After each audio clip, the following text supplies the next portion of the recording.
श्री गणेशाय नमः. श्री स्वामी समर्थ. नमस्कार, स्वागत आहे तुमचं स्वामी सेवा यूट्यूब चॅनलवर. तर आज आपण पाहणार आहोत महत्त्वाचे काम होण्यासाठी एक प्रभावी असा उपाय, जो उपाय आपल्याला मंगळवारी करायचा आहे.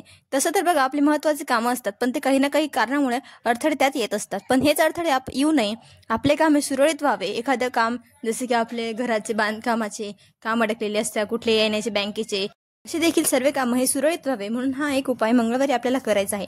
त्यासाठी जास्त काही आपल्याला करायचं नाहीये. मंगळवारी सायंकाळी 4:30 ते 6:30 या वेळात तांब्याच्या पाण्यात भरलेला कलश घ्यावा. म्हणजे पाण्याने पूर्ण भरून कलश घ्यायचा आपल्याला, आणि त्या पाण्यामध्ये अर्धा पेला दूध टाकायचं. म्हणजे अर्धा तांब्या हा पाणी आणि अर्धा पेला हा ज्यात आपण दूध टाकायचंय. नंतर त्यात चमचाभर पांढरे तीळ टाकावे. हा कलश घेऊन आपल्याला पिंपळाच्या वृक्षासमोर जायचे. पिंपळाचं वृक्ष घराजवळ आपल्या जवळपास कुठेही असलं तरी चालेल. पिंपळाच्या वृक्षाजवळ उभं राहायचंय.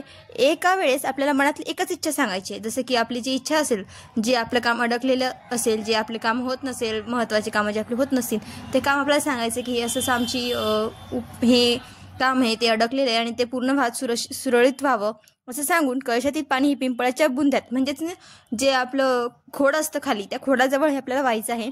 हा उपाय केल्याने महत्त्वाचे काम होण्यासाठी हा उपाय करणं फारच लवकरच दिसून येईल. याचा जो फरक असतो ना, तो खूप लवकर आपल्याला दिसून येतो. धन्यवाद.